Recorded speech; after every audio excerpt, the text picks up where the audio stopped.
ತುಂಬಾ ಜನ ಮೆಸೇಜ್ ಮಾಡಿ ಕೇಳ್ತಾ ಇದ್ರು, ಅಣ್ಣ ಒಬ್ರು ಪ್ರೀತಿ ನಮ್ ಜೊತೆ ಟ್ರೂ ಆಗಿದೆನಾ ಅಥವಾ ಫೇಕ್ ಆಗಿದೆನಾ ಅಂತ ಹೇಗೆ ತಿಳ್ಕೊಳ್ಳೋದು ಅಂತ. ಫೇಕ್ ಆಗಿ ಲವ್ ಮಾಡೋರಲ್ಲಿ ಈ 5 ಗುಣಗಳನ್ನ ನೀವು ಕಂಡೇ ಕಾಣ್ತೀರಾ.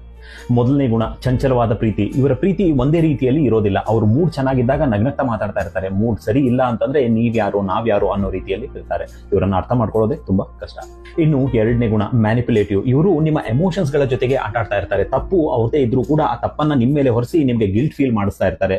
ಅವರು ನಿಮ್ ಲೈಫಲ್ಲಿ ಇರೋದೇ ನಿಮ್ಮ ಪುಣ್ಯ ಅನ್ನೋ ರೀತಿಯಲ್ಲಿ ಮತ್ತೆ ಮತ್ತೆ ನಿಮಗೆ ಅವರು ಫೀಲ್ ಮಾಡಿಸ್ತಾ ಇರ್ತಾರೆ. ಇನ್ನು 3ನೇ ಗುಣ ಲ್ಯಾಕ್ ಆಫ್ ಕಮಿಟ್ಮೆಂಟ್. ಇವರಲ್ಲಿ ಯಾವ ಒಂದು ಬದ್ಧತೆನೂ ಕೂಡ ಇರೋದಿಲ್ಲ. ಫ್ಯೂಚರ್ ಬಗ್ಗೆ ಸೀರಿಯಸ್ ಆಗಿ ಡಿಸ್ಕಸ್ ಮಾಡೋಣ ಅಂತ ನೀವೇನಾದ್ರೂ ಕೇಳಿದ್ರೆ ಅವರು ಅಲ್ಲಿಂದ ಎಸ್ಕೇಪ್ ಆಗೋಕೆ ಟ್ರೈ ಮಾಡ್ತಾರೆ. ಟೈಮ್ ಪಾಸ್ ಮಾಡೋಕೆ ಇವ್ರ ಹತ್ರ ಟೈಮ್ ಇರುತ್ತೆ, ಆದ್ರೆ ಸೀರಿಯಸ್ ಡಿಸ್ಕಷನ್ಸ್ ಗಳಿಗೆ ಇವ್ರ ಹತ್ರ ಟೈಮ್ ಇರೋದಿಲ್ಲ.